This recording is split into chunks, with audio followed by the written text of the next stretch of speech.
नमस्कार विद्यार्थियों, आज हम देखेंगे अर्थव्यवस्थाओं का वर्गीकरण। वर्तमान समय में अर्थव्यवस्था का जो स्वरूप दिखाई दे रहा है उस पर प्राकृतिक वातावरण का व्यापक प्रभाव पड़ रहा है। हम सब जानते ही हैं। विभिन्न क्षेत्रों में वातावरण की भिन्नता है तथा इसी वातावरण का कारण अर्थव्यवस्था भी भिन्न भिन्न है। तो विश्व के परिप्रेक्ष्य में देखें तो अर्थव्यवस्थाओं को विभिन्न भागों में बांटा जा सकता है। तो सबसे पहले हम देखते हैं कि अर्थव्यवस्था के वर्गीकरण के आधार कौन कौन से हैं। कि आखिर हम अर्थव्यवस्था का वर्गीकरण कर रहे हैं तो किन आधार पर कर रहे हैं। तो संक्षेप में हम थोड़ा सा उसके बारे में भी जानकारी प्राप्त कर लेते हैं। आगे देखिए, अर्थव्यवस्था के वर्गीकरण के आधार। अब कुछ आधार दे रखे हैं, आपकी स्क्रीन पे दिखाई दे रहे हैं कि अर्थव्यवस्था के वर्गीकरण के आधार कौन से। तो प्रति व्यक्ति आय, किसी भी क्षेत्र का, किसी भी देश का, किसी भी अर्थव्यवस्था का वर्गीकरण करना तो उसके अंतर्गत प्रति व्यक्ति आय कितनी है, पर कैपिटा इनकम कितनी है देखनी आवश्यक है, जिसके आधार पर हम अर्थव्यवस्था का वर्गीकरण कर सकते हैं। उस देश के अंदर प्रति व्यक्ति आय का औसत क्या है। अगला है सामाजिक संगठन। तो जहाँ यह सामाजिक संगठन सुदृढ़ होता है वहाँ विभिन्न प्रकार की आर्थिक क्रियाएं होती हैं और वह एक विकसित अर्थव्यवस्था वाला क्षेत्र बन जाता है। तो सामाजिक संगठन भी सुदृढ़ होना चाहिए। अगला है हमारी राष्ट्रीय उत्पादन। तो जहाँ पर राष्ट्रीय उत्पादन अधिक होगा, प्राकृतिक संसाधनों का उपयोग अधिक होगा, उद्योगों का उत्पादन अधिक है, मानवीय श्रम अच्छा है, तो वहाँ पर अर्थव्यवस्था विकसित होगी, अच्छी होगी। इसके विपरीत अविकसित होगी। अगला आधार है अर्थव्यवस्था के वर्गीकरण का उपभोग। तो वहाँ पे जो संसाधन उपलब्ध हैं उन संसाधनों का उपभोग करने वाले भी व्यक्ति होना चाहिए, क्योंकि संसाधन किन्हीं क्षेत्रों में सर्वाधिक है लेकिन उपभोग करने वाले कोई नहीं। तो वहाँ पे उपभोग की क्षमता होनी चाहिए संसाधनों के, और विभिन्न प्रकार के अन्य प्रकार के संसाधन, प्राकृतिक संसाधन ले लो या अन्य प्रकार के मानवीय संसाधन, सबका उपभोग, उनकी क्षमता विकसित होनी चाहिए उस क्षेत्र। अगला है आर्थिक क्रियाओं के वर्ग। अब आर्थिक क्रियाओं के वर्ग जैसे प्राथमिक क्रियाएं, द्वितीयक, तृतीयक। तो जहाँ पे प्राथमिक क्रियाएं विकसित होती हैं वो अर्थव्यवस्था अविकसित श्रेणी में आती है, और जहाँ पे द्वितीयक, तृतीयक ये प्रकार की क्रियाएं हैं वहाँ पे विकसित अर्थव्यवस्था हम कह सकते हैं। अगला है हमारा मानव की कार्य विशिष्टता एवं निपुणता। तो जिस अर्थव्यवस्था में मानव कार्य करने में पारंगत है, विशिष्ट है और निपुण है साथ में, वहाँ की अर्थव्यवस्था विकसित अर्थव्यवस्था होगी। अगला है परिवहन एवं व्यापार का विकास। तो वर्तमान में परिवहन और व्यापार का निश्चित रूप से तीव्र गति से विकास हो रहा है, लेकिन कुछ क्षेत्र ऐसे हैं जहाँ पे ये विकास नहीं हो रहा। तो ऐसी स्थिति में जहाँ पे परिवहन और व्यापार का विकास अधिक हो रहा है तो वो विकसित श्रेणी में आती है, अन्यथा वो अविकसित श्रेणी में। अगला है अंतर्राष्ट्रीय सहभागिता। अब हमारे 5 संसाधन मौजूद हैं, परिवहन के साधन मौजूद हैं, लेकिन अंतर्राष्ट्रीय सहभागिता कम है तो वो अविकसित श्रेणी में आएगा। तो अंतर्राष्ट्रीय सहभागिता भी आवश्यक है। प्राकृतिक संसाधनों की प्राप्ति। अब प्राकृतिक संसाधन सभी के पास मौजूद हैं, लेकिन कुछ देशों में प्राकृतिक संसाधन अधिक हैं, कुछ के अंदर कम है। जैसे किसी क्षेत्र का भूमि अधिक है, भूमि का क्षेत्रफल अधिक है किसी क्षेत्र में, कहीं पे जल की अधिकता है, कहीं जल की कमी है। किन्हीं क्षेत्रों में प्राकृतिक संसाधनों के रूप में खनिजों के भंडार मौजूद है, किन्हीं क्षेत्रों में कम है, किन्हीं पे वन क्षेत्र ज़्यादा मौजूद हैं। किन्हीं क्षेत्रों में। तो ये सब प्रकार के प्राकृतिक संसाधन हैं। तो उन प्राकृतिक संसाधनों की प्राप्ति उस क्षेत्र में कितनी हो रही है, उस पर भी निर्भर करता है कि वहाँ की अर्थव्यवस्था कैसी। अगला है हमारा सांस्कृतिक विकास। तो इस क्षेत्र के अंतर्गत विभिन्न प्रकार के सांस्कृतिक विकास किस गति से हुए, चाहे वो कृषि का विकास हो, औद्योगिक विकास हो, तकनीकी विकास हो, नगरीकरण हुआ हो। तो ऐसी स्थिति में हम अर्थव्यवस्था को बांट सकते हैं। जहाँ पे ये क्रिया अधिक है वह विकसित श्रेणी में आएगा, और जहाँ पे कम है वो विकासशील श्रेणी में आएगा अथवा अविकसित श्रेणी के अंतर्गत आएगा। तो इस तरह हमने ये 10 आधार देखे अर्थव्यवस्था के वर्गीकरण के, जो आपको समझने में आसानी रहेगी कि अर्थव्यवस्था का वर्गीकरण किस आधार पर किया जाता है। आगे हम देखेंगे अर्थव्यवस्था का वर्गीकरण। वास्तविक वर्गीकरण क्या है, ये तो आधार थी। तो अर्थव्यवस्थाओं को मुख्यतः 3 वर्गों में बांटा है: विकसित अर्थव्यवस्था, विकासशील अर्थव्यवस्था और अविकसित अर्थव्यवस्था। तो इन 3 वर्गों को हम एक एक करके देखेंगे।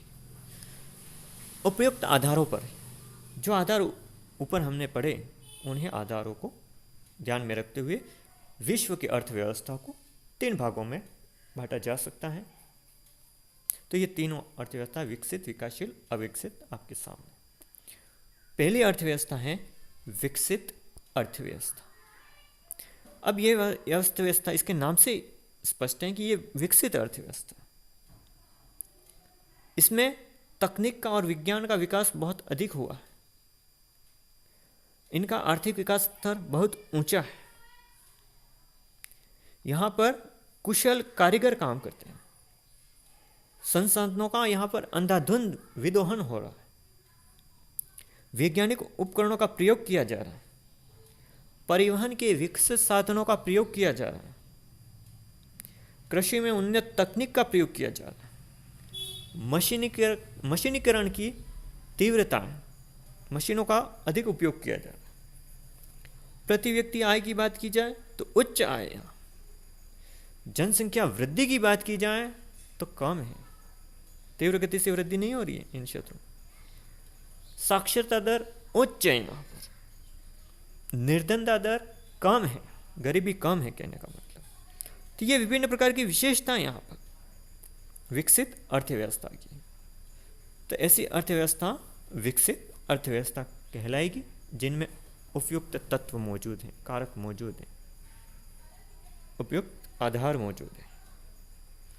इस प्रकार की अर्थव्यवस्था अगर विश्व में बात की जाए तो संयुक्त राज्य अमेरिका में मिलती हैं, रूस में, जापान में, कनाडा में, Britain, Ukraine, France, Germany, Spain, जितने भी ये यूरोपीय देश हैं अधिकांश, तो पुर्तगाल है, न्यूजीलैंड, स्वीडन, नॉर्वे, फिनलैंड, ये यूरोपीय देश हैं, वहाँ पर इस प्रकार की अर्थव्यवस्था मिलती है। ऑस्ट्रेलिया में इस प्रकार की विकसित अर्थव्यवस्था मिलती है। तो ये विकसित अर्थव्यवस्था वाले देशों का उदाहरण है।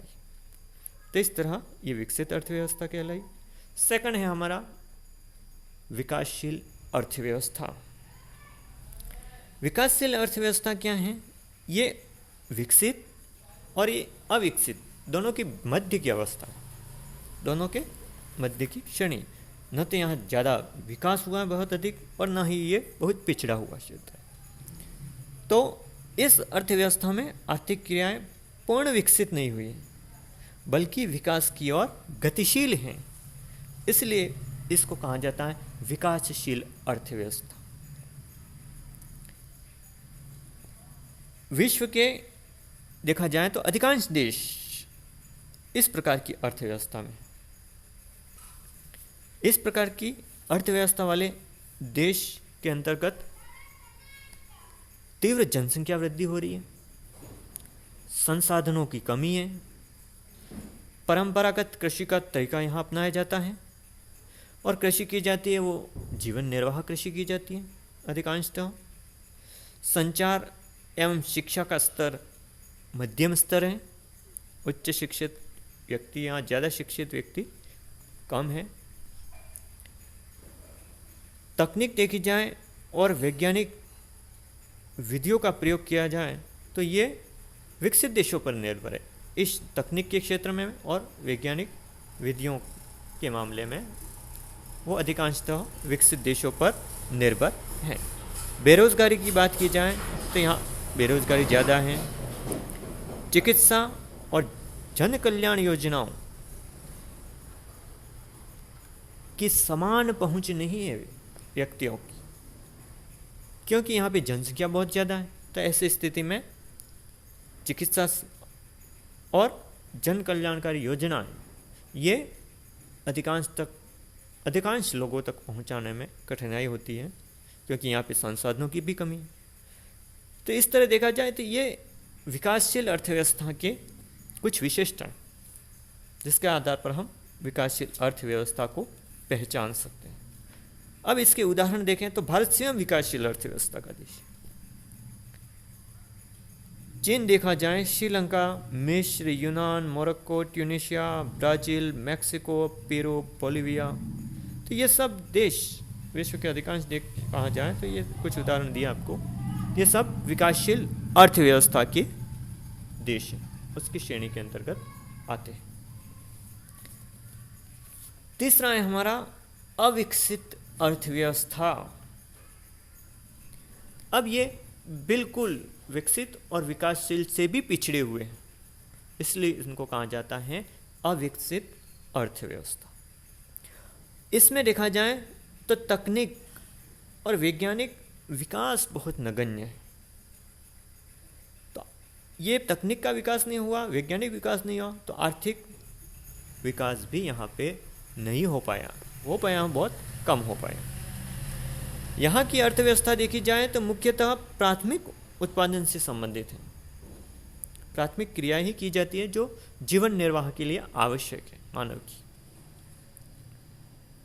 चाहे आखेट का कार्य करें, पशुचारण का कार्य करें, तो ये प्रारंभिक कृषि करें, तो ये सब प्राथमिक क्रियाएं जिसके आधार पर इनकी अर्थव्यवस्था मुख्यतः संचालित है, इसलिए अविकसित श्रेणी के अंतर्गत आते हैं। इसकी कुछ प्राकृतिक विषमताएं भी हैं जिस कारण ये अविकसित श्रेणी में आते हैं, क्योंकि यहाँ पर प्राकृतिक वातावरण विषम है, विषमता लिए हुए। अन्य कारकों की बात की जाए, अन्य विशेषताओं की बात की जाए अविकसित अर्थव्यवस्था की, तो यहाँ पर निम्न प्रति व्यक्ति आय, तकनीक बहुत कम मात्रा में यहाँ पर पहुँची है, तकनीक का विकास बहुत कम हुआ है। यहाँ पर व्यापक गरीबी है, यहाँ पर जन्म दर और मृत्यु दर उच्च है, चिकित्सा सुविधाओं का अभाव है, यहाँ साक्षरता में बहुत कमी है, यहाँ पे आखेट, पशुचारण और कृषि कार्यों की प्रधानताएं, कृषि में भी प्राथमिक जो जीवन निर्वाह के लिए की जाती हैं तो उनकी प्रधानता है। तो इस तरह देखें तो ये कुछ अविकसित अर्थव्यवस्था की विशेषता है जिसके आधार पर हम इसको पहचान सकते हैं। इस प्रकार के देश हैं वो मुख्यतः उष्ण मरुस्थलीय क्षेत्रों में, शीत मरुस्थलीय भागों में, भूमध्य रेखीय प्रदेशों में, उच्च पहाड़ी क्षेत्रों में मिलते हैं। विशेष करके दक्षिणी पूर्वी एशिया के अंदर, पश्चिमी एशिया के अंदर, दक्षिणी अमेरिका के अधिकांश देश, मध्य अमेरिका, आर्कटिक प्रदेश और अफ्रीका के लगभग सभी देश, लगभग कुछ देशों को छोड़ करके जैसे मिस्र हैं, दक्षिण अफ्रीका में, उनको छोड़ दिया जाए तो अधिकांश देश अफ्रीका महाद्वीप के अविकसित श्रेणी के अंतर्गत आते हैं।